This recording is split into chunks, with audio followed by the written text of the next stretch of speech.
자, BOJ 11780번 플로이드 2번 문제입니다. 이 문제는 문제의 이름에서 알 듯이 플로이드 워셔 알고리즘을 풀 수 있고요. 문제를 풀기 앞서서 이 세 가지 알고리즘의 차이점을 조금 알아보고 본격적으로 문제를 풀어볼게요. 플로이드 워셔는 n 대 n이 기본입니다. 즉, 버스가 있으면 이 버스의 목적지, 출발지와 목적지가 있겠죠. 근데 반대로 이렇게 한번 가고, 이렇게 한번 가고, 한 버스의 2가 시작 지점이 돼서 이렇게 버스를 2번 탄다고 보죠. 2번 이렇게 했을 때 여기가 코스트가 4고 얘가 1, 2라고 하면 비용이 합은 1 더하기 2가 3이 되겠죠. 얘 4보다 작습니다. 이런 노선들을 계속해서 찾아서 전체 모든 버텍스에 대해서 각 엣지들을 이런 식으로 이었을 때 바로 가는 경우보다 지나가는 어떤 중간지를 거쳐서 가는 지점이 있을 때 더 비용이 작다. 이런 거를 찾는 게 플로이드 워셔입니다. 그래서 플로이드 워셔는 함정 루프로 구현이 되고요. 첫 번째는 미들, 즉 여기, 요 위치입니다. 중간에 1대. 그 다음에 당연히 전부 다 루핑을 해야 되기 때문에 시작점, 그 다음에 도착점. 이렇게 세 개의 루프를 돌죠. 이거를 옵티마이제이션을 하는 방법이 있는지 모르겠는데 대부분 안 된다고 생각해요. 그래서 플로이드 워셔인지 아야는 약간 야매 같은 방법은 버텍스 개수가 적으면 플로이드 워셔일 확률도 있어요. 예. 약간 야매죠. 예, 왜냐면 이 3중 루프를 둬야 되기 때문에 n이 사이즈가 어느 이상이 돼버리면 풀기가 어려워요. 시간 안에. 그래서 n의 사이즈가 좀 작으면 약간 플로이드 워셔로 의심해 볼 수도 있습니다.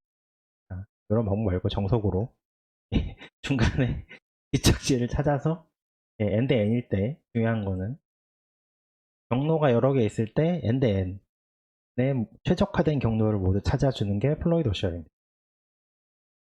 반대로 다이스트라는 플로이드 워셔 n 대 n이에요.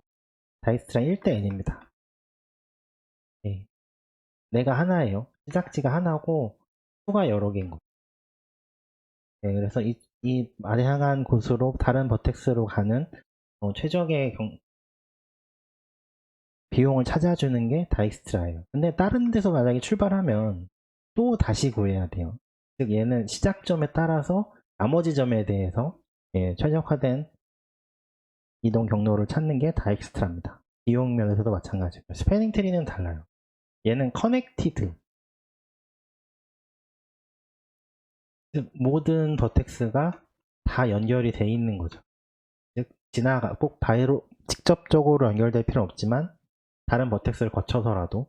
그래서 알고리즘이 크게 두 개예요. 왜냐하면 버텍스를 하나씩 어떤 비어있는 곳에 넣어서 얘네들이 연결된다 라는 가정하에 가는 알고리즘도 있고, 반대로 엣지를 기준으로 어떤 엣지를 넣었을 때 엣지를 넣어서 이게 전체가 다 커넥티드 그래프가 되는 이 확인한 알고리즘이 있어요. 하나가 타잔이고 하나가 프림인데 어느 쪽인지 잘 기억이 안 나네요. 자, 이제 알고리즘 소개는 여기까지 하고 플로이드 워셔로 풀어볼게요. 자, 처음에 루프 3개, 중간점, 시작점, 시작지가 있습니다. 자, 이 문제에서는 처음에 n의 크기와 총 5개의 지점, 예제 입력 1번을 보면 5, 14네요.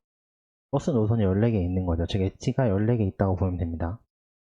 n이 오니까 버텍스가 5개 있는 거죠.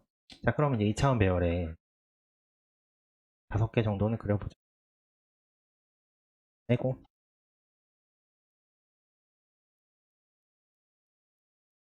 다음부터는 모눈을 준비하겠습니다. 오늘 좀 시간이 없었던 관계로. 자, 5개 있고, 자, 1번에서 출발하고 1번에 도착하고, 자, 2번에서 출발하고 1번에 도착하고, 이런 식인 거죠. 그래서 플로이드 오셔를 풀 때 기본적으로 이 DT라고 하죠. 혹은 맵, 뭐가 됐든 상관없어요. 2차원 배열인데 from과 to의 이동 비용을 처음에 갖고 있는 어떤 2차원 배열을 구성해야 돼요. 이때 첫 번째 결정할 게 갈 수 없는 지역을 뭘로 표시할 거냐. 갈 수 없다는 얘기는 엣지가 없다는 얘기예요. 엣지가 없는 지역에 대해서 이걸 0으로 표시할 거냐 아니면 인티저 x 자바로 치면 이거를 표시할 거냐, 요거를 좀 정해야 할 필요가 있어요. 근데 이 문제에서는 일단 예제 출력 1번을 보면 갈 수 없는 지역은 0번으로 표시하게 돼 있거든요. 그래서 갈 수 없는 지역을 이 문제에서는 0번으로 표시하는 게 조금 문제를 수월하게 풀 수 있는 방법이에요. 자, 그럼 다시 이제 루프 안으로 돌아와서 플로이드 오셜에서 이제 건너뛰어야 되는 루프가 어떤 거냐 라고 하면 일단 미드하고 중간 지점하고 겹치는 경우, 그 다음에 당연히 MID가 2랑 겹치는 경우, 그 다음에 FR이 2랑 겹치는 경우, 프롬이 2랑 이 세 가지 경우는 건너뛰어야겠죠. 그러면 이걸 브레이크라는 게 아니고 루프를 다시 처음으로 돌려야 되니까 이걸 컨티뉴 이렇게 해주면 돼요. 그리고 자바로 치면 컨티뉴 이렇게 해주면 돼요. 그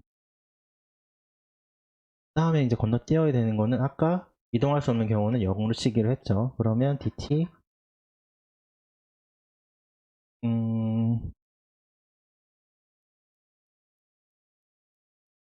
시작점에서 중간 지점, 중간 기착지 갈아타는 곳. 네. 일단 여기가 0일 때 이것도 컨티뉴 건너뛰어야겠죠. 반대로 이것도 마찬가지예요. 중간 지점에서 기착지 또 여기가 비용이 0인 경우 얘도 컨티뉴에서 건너뛰어야 돼요.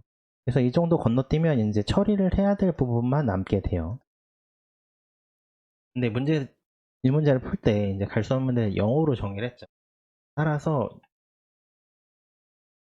어느 지역에서 갈 수 있는 최저값이 0인 경우에는 무조건 이거를 그 다음에 이거 더하기 갈아타는 비용이 존재한다고 하면 이제 존재 안 하는 경우는 다 건너뛰었으니까 오늘 이렇게 글씨가 안 써지지? 자, 프롬에서 MID 그 다음에 MID에서 to로 가는 비용을 더해서 여기에 저장을 해줘야 됩니다.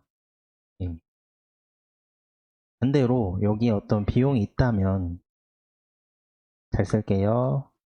자, 그게 그건가? 이게 이렇게 되는 경우, 즉 이쪽이 더 큰 경우에 대해서도 이 값을 여기에 어사인을 해줘야 되죠. 이 두 가지 경우에 대해서 이제 조금씩 어사인을 하나씩, 조금씩이 아니고 하나씩 어사인을 해서 이 DT 판을 이 2차원 배열을 계속 업데이트를 해주면 3중 루프를 돌아서 다 업데이트 해주면 갈아타는 거를 고려해서 가장 작은 비용을 찾을 수가 있어요. 근데 이 문제에서 한 가지 더 요구하는 거는 지나가는 경로를 알아달라, 이것도 요구를 하거든요. 그러면 이것만 있는 게 아니고 하나 판이 더 필요해요. 하나 판이 2차원배 더 필요한데 이 2차원 배열의 한 칸은 뭘 의미하냐면 FR하고 2가 있을 때 처음에 문제 입력 예제 입력 1번의 첫 번째 입력을 보면 1, 2, 2죠. 그럼 무슨 얘기예요? 판이 이렇게 있고 1에서 2죠. 요 칸의 이동 비용이 2라 라는 얘기죠. 이 얘기는 뭐냐면 이 한 칸에 어레이 리스트를 하나 자바로 모르겠지만 컨테이너 하나 어사인해서 1하고 2를 원소로 가져야 된다는 의미. 다섯 번째 입력을 보면 2, 4, 2거든요. 그렇다면 만약에 1하고 2하고 2하고 4하고 얘의 이동 비용은 2고 얘의 이동 비용은 2 합하면 4가 나오겠죠. 자, 그럼 이때 이 이동 경로를 저장해야 되기 때문에 패스라고 하죠. 패스의 1, 2는 컨테이너는 얘를 1, 2를 가지고 있어야 되고 이게 2, 4라고 치면 얘는 2, 4를 가지고 있어야 합니다. 그래서 두 개가 만약에 이제 정해져서 1, 4보다 1, 4의 패스보다 작은 값이라고 한다면 이제 패스는 1, 2, 4가 되겠죠. 그래서 앞에 이 경우라고 치면 이 두 개의 컨테이너를 더해주는 역할도 구현을 해야 됩니다. 그래서 3중 루프를 돌아서 가장 최적화된 경로를 가진 2차 배열을 출력을 하고 그 다음에 이 칸 하나씩 방문해서 이 컨테이너에 포함되어 있는 경로도 같이 출력을 해주면 이 문제의 답을 구할 수 있습니다.